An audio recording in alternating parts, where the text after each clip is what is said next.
Bienvenue tout le monde, bonjour, j'espère que vous allez bien. Moi, en tout cas, je vais super bien aujourd'hui. J'avais super hâte de vous présenter la nouvelle application Cœur. Pour commencer, j'aimerais ça prendre le temps de me présenter. Donc, moi, mon nom, c'est Marie Lavoie. Je suis la cofondatrice et la PDG de Cœur. À la base, moi, je suis une professionnelle de santé. J'ai été 8 ans kinésiologue, un peu partout dans le monde, là, en Norvège, à Ottawa. Puis finalement, je suis revenue au Saguenay m'installer. Et puis, j'ai eu 2 ans d'expérience, en fait, dans une entreprise qui touchait justement beaucoup à l'intelligence artificielle dans le domaine de la santé.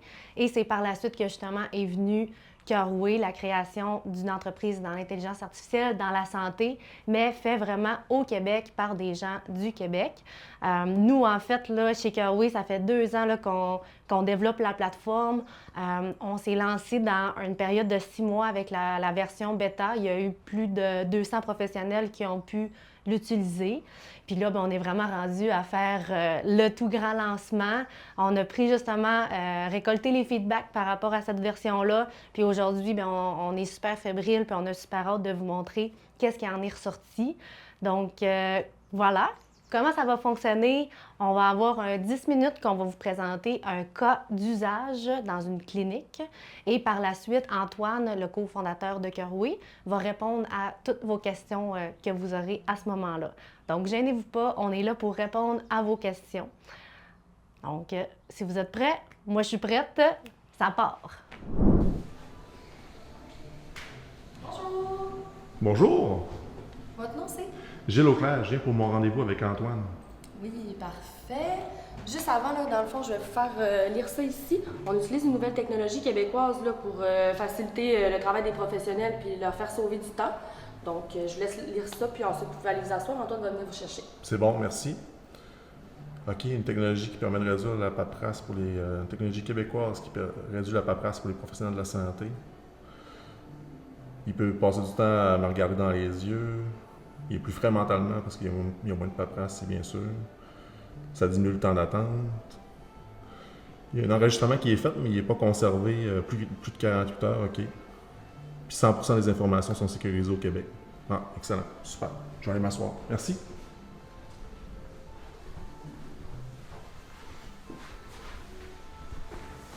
Salut M. Auclair, ça va bien? Hey Antoine, bonjour, oui. Yes, j'ai pu voir que vous avez pris conscience de notre nouvelle technologie Carway. Ben oui, j'ai lu ça. Super, super. Intéressant. Ouais, c'est super intéressant. Ça me permet que j'ai pas moins de faire dans la paperasse et que je fais juste être avec vous durant la rencontre. C'est super, super plaisant. Donc, bien content de te voir aujourd'hui. Moi aussi. On va s'installer ici. De poser les trucs là. Donc, vous avez Oui. juste besoin de vous asseoir ici. Parfait. Donc, super. Donc, pourquoi vous venez me rencontrer aujourd'hui? En fait, docteur, je veux faire un suivi de ma condition au niveau de mon hernie discale dans les lombaires. OK. Depuis qu'on s'est vu la dernière fois, j'ai rencontré un spécialiste à Québec, puis aussi j'ai fait un IRM à l'hôpital de Chicoutimi. OK. Avant de commencer, je voulais savoir, est-ce que vous avez vu la fiche de Carway en avant? Oui, Vous avez compris la la réceptionniste fonction? me l'a montré, effectivement, j'ai pris connaissance de la technologie, ouais. OK, c'est bon. Donc, ça ne dérange pas que l'enregistrement soit enregistré aujourd'hui. Ça va être enregistré environ pendant 48 heures. Ça va faire mes notes au dossier, en fait. Fait que je vais vraiment me concentrer sur vous aujourd'hui. Super, c'est parfait pour moi. Donc, super. Donc, OK. Donc, tes hernies discales, tu as mentionné, tu as aussi dit que tu avais fait une IRM, bien, c'est bien ça? Ouais, exact. OK. Tu as-tu un résultat de ces IRM-là? Oui, on a le résultat de l'IRM qui est dans mon dossier médical, mais dans le fond, ça montre un bombement discal là, qui compresse la racine du nerf sciatique. OK. Puis ça fait combien de temps que vous avez ça? En fait, j'ai un long historique là, de maux de dos à ce niveau-là. Ça date depuis 2015, en fait. OK, OK. Puis, est-ce que vous avez un événement spécifique par rapport à cette douleur-là qui aurait pu être. Ben, plusieurs affaires, là, les sports, le basketball, le football, le vélo de montagne, tout ça. Donc, des événements traumatiques, j'en ai eu quelques-uns, mais sinon, je vois rien de particulier. Sinon, on va forcer aussi là, à l'occasion de déménagement avec mes amis ou ma famille, là. Ouais. OK. Puis, est-ce que vous avez consulté auparavant? Ah oui, dans le fond, je suis suivi pour cette condition-là depuis 2015. J'ai eu différents traitements, en fait, là, OK. avec des différents professionnels comme physio, chiro, ostéo. J'ai aussi été médicamenté. Je pense qu'autour de 2018, là, que dans le fond, j'ai une prescription de prégabalin, là, Lyrica, en fait, pour la douleur. Ouais. OK. Puis, c'était quoi votre dose de Liquira, justement? Lyrica, c'était 600 mg par jour, là. C'était vraiment la dose maximale recommandée. Puis, j'ai vraiment pas apprécié. Ça m'a amené à un niveau de Ça affectait ma concentration, j'étais somnolent, des effets aussi dans ma vie personnelle, sur mes réactions et tout ça. Fait que j'ai vraiment pas apprécié cette médicamentation-là. Ouais. Non, c'est vrai que c'est vraiment c'est une très grosse dose, en fait. Là. Je comprends que ça peut vous amener justement des symptômes par rapport à ça. Là. Euh, Jusqu'à maintenant, justement, là, le niveau de 1 à 10, la douleur aujourd'hui. Ben, c'est souvent en position assis, là, quand je passe de debout à assis, là, les premières minutes, c'est toujours, tu sais, comme en ce moment, j'ai comme vraiment un point dans le bas du dos, puis ça me tire dans la cuisse puis dans le mollet. Je dirais que c'est un 6-7 de douleur, là, ouais, sur une échelle de 10. Ouais. OK. Puis pensez-vous que ça vous affecte dans votre travail quotidien? C'est quoi votre travail que vous faites, en fait? Moi, je suis gestionnaire, donc tu sais, j'ai quand même de la flexibilité sur le fait que justement, je peux me lever, je peux m'étirer, je peux changer de position quand j'ai de la douleur. Fait que non, ça affecte pas mon travail en tant que tel, là.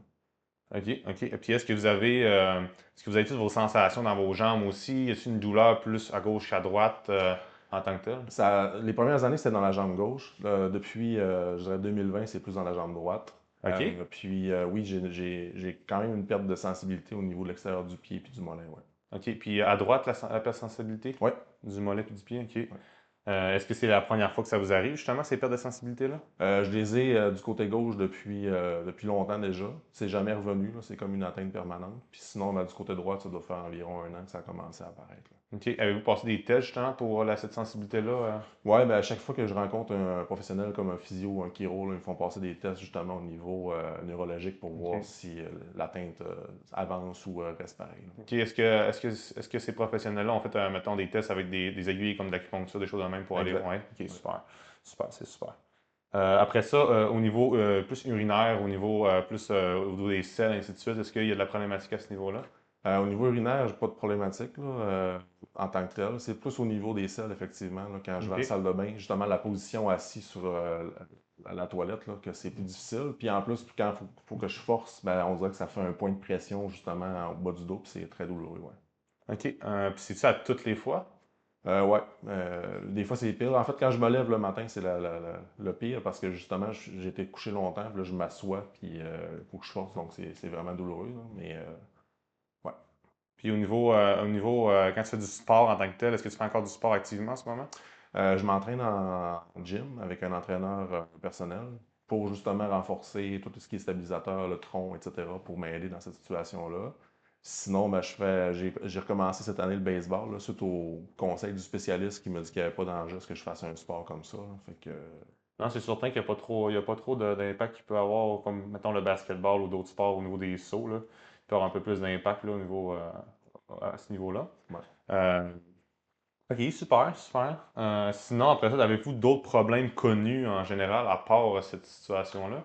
Ben, c'est sûr, là, ben, en fait, au niveau de ma santé en général, là, je fais du cholestérol, c'est traité avec une statine là, depuis plusieurs années déjà, là, mais OK. tout ça, c'est sous contrôle. Je prends les prises de sang de façon régulière pour le contrôler, ouais.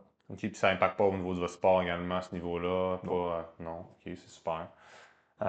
Sinon, avez-vous, depuis, mettons, je dirais en général, là, depuis 10 ans, l'évolution de, de cette problématique-là, comment vous trouvez dans le temps?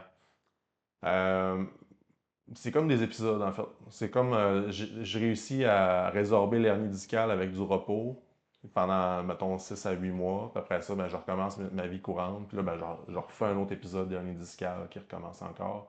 Fait que c'est comme un peu rendu une routine, là. Je commence à être habitué là, depuis 2015 que je vis ça. Donc, tu sais, ça se gère bien. Je dirais que je serais pas à l'aise, mettons, de prendre la médication antidouleur avec tous les inconvénients que ça cause. Je préfère vivre avec ma douleur, gérer, puis justement me faire traiter quand c'est nécessaire par des professionnels de la santé, là. OK. Fait que là, en ce moment, en fait, là, vous prenez plus de médication. Non. OK.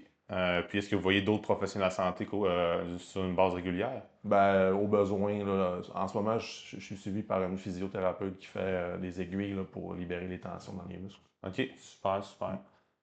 D'accord. Puis, c'est certain que vous prenez vraiment zéro médication, là. Pas d'anti-inflammatoire, pas de Tylenol, rien.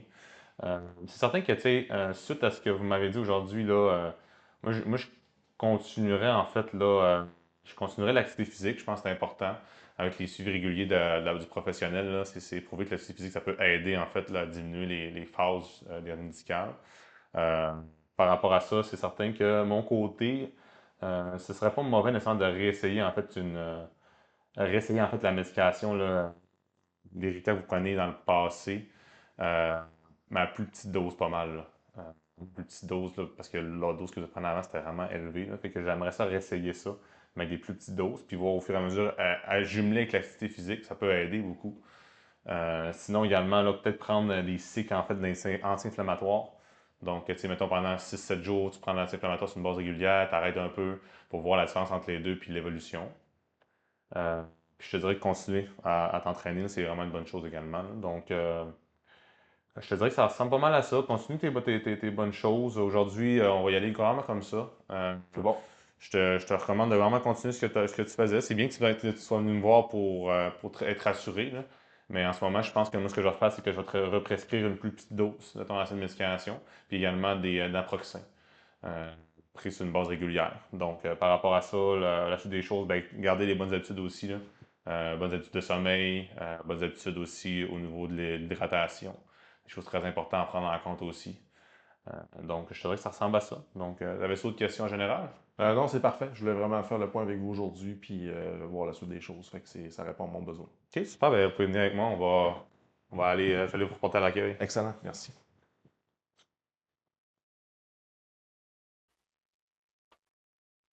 OK. Donc, en fait, là, ce qu'on va faire par la suite des choses, c'est que je vais commencer par arrêter l'enregistrement, bien sûr, là. Faut finir l'enregistrement. Ben, c'est certain que pour la suite des choses, en fait, là, quelque chose qui est vraiment important de mentionner, c'est qu'aujourd'hui, j'ai pas fait d'examen physique, en fait, pour pas faire rallonger, en fait, le démo. Habituellement, en fait, là, durant l'examen physique, on ne peut pas changer la pratique que vous faites habituellement. Comment ça fonctionne, c'est que par la suite de cette portion-là aussi, qui est la déclaration de l'avis clinique qu'on appelle, c'est vraiment là que tu vas prendre le temps, en fait, de tout déclarer les choses que tu n'as pas mentionnées durant la rencontre. Donc, tes résultats d'examen physique, tes impressions, ton plan d'intervention, même des choses que tu aurais omis ou des choses que tu as voulu mentionner devant ton patient était trop sensible. C'est vraiment là. Pour en prendre considération, comme si c'était comme si tu parlais avec tes collègues de travail ou à un professeur d'un écosse. Fait que tu parles vraiment naturellement, puis quand notre va être en mesure de pouvoir reclasser les choses aux bonnes places. Fait que ça y va comme ceci. Donc, je commence à cliquer l'enregistrement. Donc, le patient m'a mentionné en fait que c'est certain que il venait vraiment parce qu'il voulait se faire rassurer, en fait, là. Puis, il y avait des épisodes plus douloureuses de ce temps-ci. C'est certain, en plus, il m'a demandé qu'il allait même arrêter sa médication à cause, justement, qu'il y avait trop de symptômes par rapport à sa dose qu'il prenait. Donc, je recommande de continuer ce qu'il faisait en ce moment, de continuer ses bonnes habitudes de vie également au niveau de son activité physique. Je vais prescrire en fait 150 mg de Lyrica à la place. Puis aussi également là, prescrire des naproxen. Là. Vraiment, comme pour une situation plus constante, pour voir s'il n'y a pas une diminution à ce niveau-là. Par rapport à peut-être que j'aurais aimé savoir un peu plus tôt aussi l'IRM en avance pour avoir une petite overview de ces images-là. Ça m'a donné une meilleure idée. Mais par rapport à ça, même avec ça, M. Auclair, il avait de l'air. Il avait l'air de très bonne humeur. Donc, tu sais, les symptômes en tant que tels, il ne faudrait pas s'inquiéter, mais on pourrait vérifier près de 2 semaines, justement, là, la rétroaction par rapport à sa prise de médication, puis voir s'il n'y a pas trop d'effets secondaires par rapport à tout ça. Donc, ça ressemble pas mal à ça, je te dirais, là, en général. Donc, par la suite, on va y aller avec la génération de la note. Donc, on a qu'à appuyer sur le bouton qui est ici, fait que générer la note. On peut sélectionner le type de note qu'on veut, comme tu peux voir à l'écran, justement, là, il y a la note clinique, il y a SOAP, et etc. Donc, moi, aujourd'hui, je vais sélectionner une note clinique pour la rencontre. C'est une note classique de DME en tant que telle. Là. Donc, absolument, ça prend environ 3, 4, 5 secondes à générer. C'est assez rapide. Donc là, on peut voir justement là, que la note est générée déjà. Raison de consultation, ben, suivi des conditions d'hernie discale. Les antécédents sont là. Donc, hernie discale depuis 2015, il y a M. Fadli, hypercholestérolémie. L'activité physique, ben, c'est quand on ne le mentionne pas, en fait, c'est parce que ça n'a pas été mentionné, donc notre TR invente rien. Les activités physiques, ben, c'est normal, donc vraiment continuer à l'entraînement physique, ainsi de suite. C'est certain qu'au niveau des médicaments, ben, il parlait de sa statine, on n'a pas nécessairement parlé de la dose de sa statine.